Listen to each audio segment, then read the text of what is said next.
Hello, everyone, and welcome to Healthy at Work. My name is Catherine Wilcox, a workplace health specialist with a big passion for helping people thrive at work. From the home office to the corporate office, from the assembly line to the front line, I've got you covered here for your healthiest life at work. Now let's dive into today's show. Hello, everyone, and welcome to another episode of Healthy at Work. I'm your host, Catherine, and I'm really excited to welcome a very special guest to this episode of Healthy at Work today. As many of you know, we celebrated International Women's Day on Sunday, March the 8th. And as I'm sure many of you listening and watching know, we need much more than a day when it comes to celebrating and supporting and upholding women. In fact, it was really interesting to reflect on the fact that this is like the 115th day of observance of International Women's Day. And also just in light of, this podcast and the types of themes and things we talk about here at Healthy at Work, International Women's Day really began as part of a labor movement, around working conditions and workers' rights. It's also very important for us to note around that is that, those early origins were very exclusionary, right, of trans women and Indigenous women and women of color. And so we have a lot of work to do still when it comes to, women in the workplace, women's rights, women's health in particular, which is what we really wanted this week at Healthy at Work to dive into a bit more deeply, looking at the state of women's health in 2026. Again, how far we've come and how much further we really have to go when it comes to ensuring that, women are able to be their healthiest at work. And so, again, really excited to have a special guest with me today to dive into the topic at hand. I'm really so excited and delighted to welcome Kim Aceto to our show. So, for those of you that aren't familiar with Kim, Kim is a health and well-being coach who works with women leaders in midlife and beyond who want to thrive in both their leadership and in their lives. With over a decade of coaching experience, she supports women who understand that prioritizing their health isn't a luxury, it's essential to sustainable leadership and long term impact. Her work spans private and small group coaching, workshops, retreats, and speaking engagements, all centered on advancing women's well being and gender equity. Kim holds a master's degree in kinesiology and is an ICF professional certified coach, a national board certified health and wellness coach, and a certified personal trainer. As an LGBTQ plus woman of color, Kim brings lived experience, empathy, and authenticity to her work, helping women in midlife and beyond tap into their earned wisdom and maturity to lead in ways that support their health at work and at home. Kim, welcome to the show. Hi, Catherine. Thanks so much for having me. I'm really honored to be here. We're so pleased to have you here. And, I met Kim in the context of work. And, sometimes maybe people who are listening or watching can relate to this. You come across someone in your working life. And, I had this thought like, oh, I would really love to know Kim and to work alongside Kim. And I felt that my audience should also know you, Kim, and have you here as we explore this topic. So thanks again for taking your time to be with us today. And so it's 2026, and again, there are a lot of challenges in women's workplace health.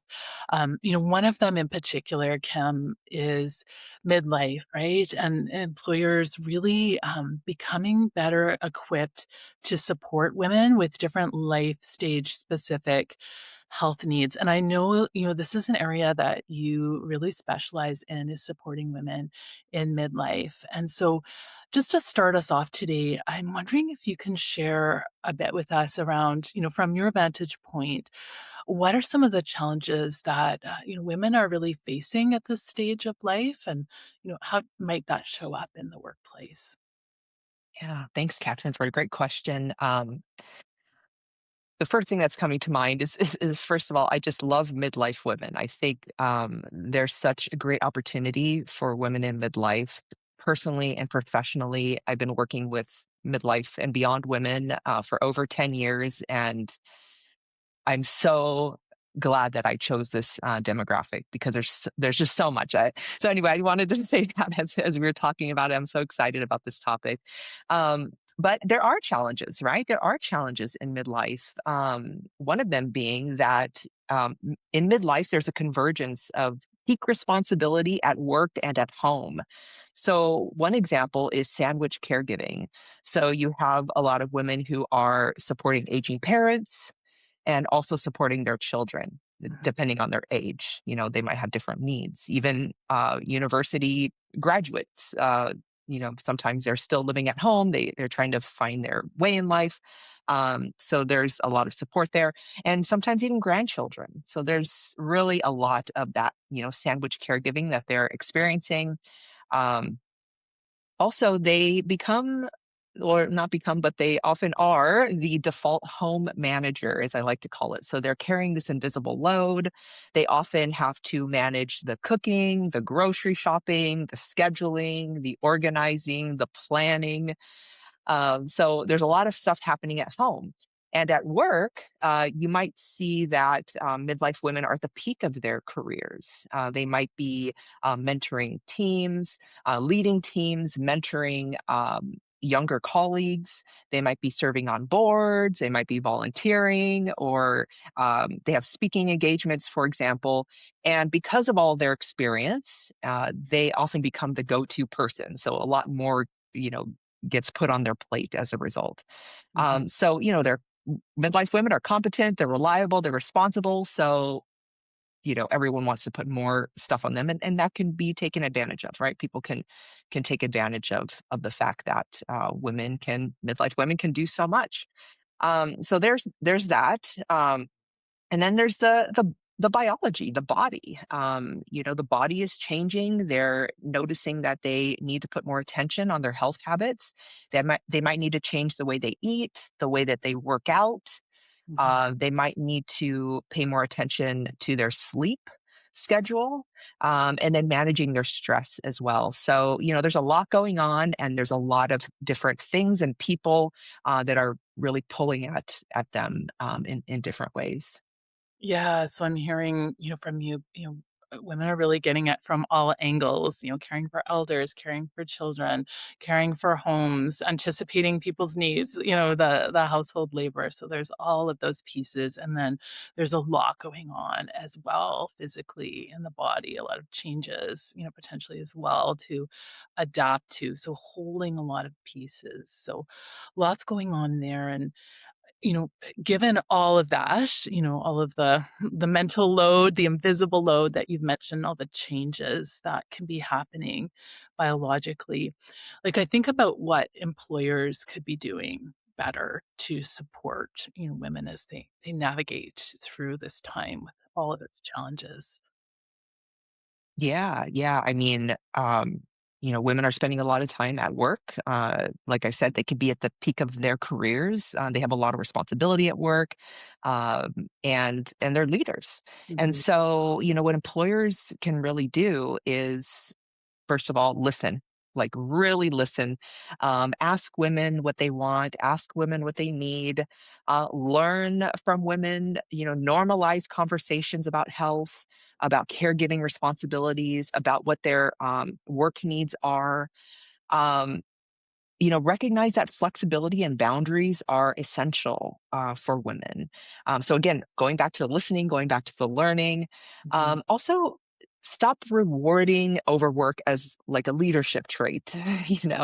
Um, Women can do a lot. We've had to learn how to do a lot. And it's not so much about that. As women step into their midlife years, I think we want to start to evaluate their impact, not just their work hours or how much they're working.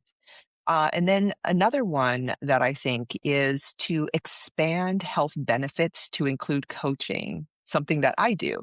Good. So a lot of women, in the peak of their careers, they might have, health benefits that cover, uh, different things, but they don't cover often coaching. Mhm. And so women have to pay out of pocket for something like that, and they can't hire me, maybe, because unless they want to pay out of pocket. But if they want someone to help them, at this time of life, and really, think about their present and think about the future, Mhm. um, then you want to work with a coach. And if you're really struggling with your sleep, food, mood, and exercise, a lot of the areas that I work on with my clients, then hiring a coach is important. So, you Mhm. know, I think that's really missing. Um, and most importantly, I think employers need to realize that everyone benefits when you support midlife women's health. Can you Mhm. agree with that? Like, everyone benefits, not just the women, but Yeah. everyone in the workplace benefits. Yes, absolutely, and everyone beyond the workplace as well, just, thinking about, something that you had said earlier, like women, hold a disproportionate amount of labor for things like caregiving, for elders, for dependents. Um, I believe that, our communities really benefit when women's health is supported and upheld. All of those, other relationships that are really relying, on them benefit also. And Kim, I wanted to circle back to something that you just said. I think, when you were talking about coaching, right, and how that is something that's often not funded. I was really thinking about how, um, one of the things that I love so much about coaching is it's really individualized, right, to the person and their goals and their health needs. And just as you had shared that idea, I was just thinking about how we use this word, women, and I mean, there's so much diversity, if we, get underneath that, right, in terms of, who we're speaking about, when we speak about people that identify that way and how their health needs really are, incredibly different. And it just made me think around like what a benefit it is to have somebody that is really able to kind of dive in with you to better understand like what the unique needs that you have are and what the goals that you have might be, because a lot of the general advice that we see out there, around women's health might not work at all for you, right? If you have multiple barriers, or if you identify in a different way, or there's so much nuance there, really. Absolutely. Yes. I mean, we think about intersectionality, right? And like, what if you're a woman of color? What if you're Yeah, trans? yeah, There's so many different things that impact our health. yeah, And so when we talk about women's health, we often, I think the picture we have in mind is a white woman, a white cis straight woman. yeah. But there's so many different ways to look at this as well. Yeah. Thanks for bringing that up, Catherine. Yeah, yeah. No, I appreciate that, and I appreciate what you shared as well around listening, right? And how that's Mm. something I know as coaches, we really do a lot of, but also how employers, how important it is for them if we're thinking about what they can do to better support, women or offer programming that is more supportive, like just how important that listening is as well, that deep listening and that understanding that if you run a women's health program, is it accessible? Is it inclusive? Like, who is that for? And who is that picture, in your mind of who that program is for? Yeah. Yes, absolutely. Mhm. And Kim, you mentioned, flexible work as well, and I wanted to raise this because, it's been a really hot topic, actually, Yeah. in the workplace, mental health in particular. Like, to start off the year, we've seen a lot of, return to work mandates, for example, and we know that those disproportionately impact, women and caregivers, in particular. So I just, would love, to hear more about your experience, and just how flexible work, impacts, women's health. I feel like you have more to say about this than me, so I'd love to hear what you have to say about this too. But what I can say from my end and the clients that I work with is that, the things we work on with, things I help them with, is really helping them discover, what's important at this time of life, what they need, what they want, those types of things. And so, as women are learning those things, they're learning about when their peak hours are, of when they work best, when their peak energy is, when it's highest, when it's lowest. They know when in the day they're best at answering emails, when they're best at putting together a presentation, for example. So, allowing for different arrangements, whether it's remote, in office, hybrid, is really important Mhm. for women to support, their focus, energy, and health. And then also boundaries. I think employers can support a culture with boundaries and encouraging women to set clear boundaries about availability. For example, no emails or texts after 6. I even try to do this with my own clients. I have an from 8 p.m. to 8 a.m. So the evening, I have do not disturb on my phone, and they know that they can't text me during that time. Well, they can text me, but I'm not going to see it until the morning. Mhm. So I try to model that myself, and hopefully that encourages them to model that at work as well, and really respecting those boundaries. So that's one example of boundaries, but there are so many. And I'm really interested. What about you, Catherine? You've really worked in this space a long time, and I'd love to hear your thoughts about flexible work and boundaries and stuff like that too.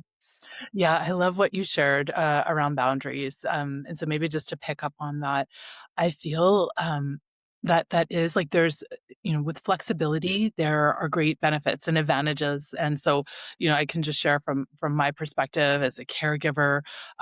Without flexible work, there's times where I just would not have been able to participate in the workforce at all, because of my caregiving situation. So it actually made my participation essential, and I know that's the same for me. I know I'm not alone in that for many caregivers. And the challenge, with that, and it was interesting and important that you raised also boundaries. So with flexibility, as well, there can be this sense like that we're always on, or that we're always reachable. Or if we work, after typical, business hours, in our industry, right? There's can be kind of an expectation, right? And I think our technology is a part of that too. So I would say boundaries is really important. And just going back to that point we were circling around, like how everybody's different, every caregiver is different, every woman is different, needs are very different. That some people's peak, energy and their best, most productive time at work might look very different than your own. So, I remember this when, I had a 2-year-old in the pandemic, and I was sending the emails at 11 o'clock at night, and people were like, "Are you okay? Like, what's wrong with you?" But for me, like, this was such an incredible gift to be able to work late into the evening, when my child was asleep, and it was something that really worked for me and allowed me to participate in the workforce at that time in my life. So I would say, to suspend judgment around that and know it's like it's different for each of us, but that it's important for ourselves that we still find, what our limits are, around that, and that we can communicate that to other people. And so, it comes back to the listening that I think you brought into our space. So that idea of like, can we listen to each other? Can employers listen to us in terms of what we need and what works best for us? And have that kind of two-way communication happening. That's, something I think is really important. Yeah. Flexible work. It'll be interesting, to see how, we kind of navigate the way forward with that and all the different ways that we can work, these days. Um, and these days that we find ourselves in, just to kind of segue to the next thing I wanted to chat with you about, Kim, is it's a really tough world, I think, to live in 2026. There is a lot going on. There's war going on. There's injustice. There's a lot of volatility and a lack of stability and certainty, and it's really tough economically as well. And, we know that women continue to earn less than men in the same roles, equivalent roles. And as you mentioned earlier, continue to bear more responsibility for caregiving, for domestic labor as well. Even around workplaces, they bear more responsibility for the emotional labor of work, right? Or you may have heard of things like office housekeeping, where note taking, remembering the anniversary cards and the birthday cards, and who's going to buy the Mhm. celebratory, cake and Yeah. things like that as well. So there's a lot of inequity. But coming back to the economic times that we find ourselves in, I mean, I know I feel it. I go to the grocery store and I'm a very privileged, person person that has reliable income. And, I check out and I think like, oh my gosh, there's like my whole paycheck on food. So, I wonder if we find ourselves in time. Well, I know that people are experiencing that tightening, right? They might find it harder to put food on the table. They might actually stop doing things that maybe cost money that they know support them and are good for their health because they can't find it in their household budget to continue. So I'm just wondering what you might recommend, or what types of strategies you might discuss or share with your clients when they want to focus on their health, but money is really tight. Yeah, thank you for bringing this up. It's so true. Right. On top of everything else, money is tight and things just get more expensive, and women's incomes are not rising, even to the level of their qualifications, like they are for men. So, all that we know, and that is how it is right now. So, I'm really glad you brought up this question. And I want to come back to boundaries. And you talked about listening. It's important for employers to listen to women. And it's also important for us women to listen to ourselves. And what Mhm, I mean by that is to get better and better at learning what our wants and our needs are, and mhm, then asking for them. So often when I work with clients, they want to set boundaries. They mhm, want to put those boundaries up in various areas of their lives. But before we can do that, we have to know what we need and we have to know what we want. And so, listen to ourselves, get better and better at learning those things. And remember that, asking for things is not selfish. I say it's self care, it's not selfish. mhm, Um, and people respect people who have boundaries and who voice them. And I think it becomes easier and easier, and that includes delegating and asking for help and asking for support, which is often tough for us. And just because we can doesn't mean that it's in our best health interest. So mhm, I'm going back to boundaries there. mhm, um, the next thing I think of is, I think we need to start expanding our mindset from just thinking about health to moving into well-being. So well-being goes beyond our physical health. It's our physical health, but it's also our mental health, our emotional health, our relational health, for example. And midlife women are busy. We've talked about that already a lot. There's a lot of doing. mhm, Um, but we also need to take time for being activities. mhm, And what I mean by being activities are things that I think we as women often think that we have to earn first. And I wonder if any listeners can start to think about what some of those things are before I list a few. Um, so some of those are rest, rest. re- Yes. yeah, rest, yeah, recovery, Mhm, relaxation. Pleasure is one that I'm starting to talk about a little bit more. We don't have to earn pleasure. mhm, Joy, laughter, fun, right? I mean, the list can go on. So these are being activities. These are like the other side of the pendulum. Like you said, I'm also a personal trainer.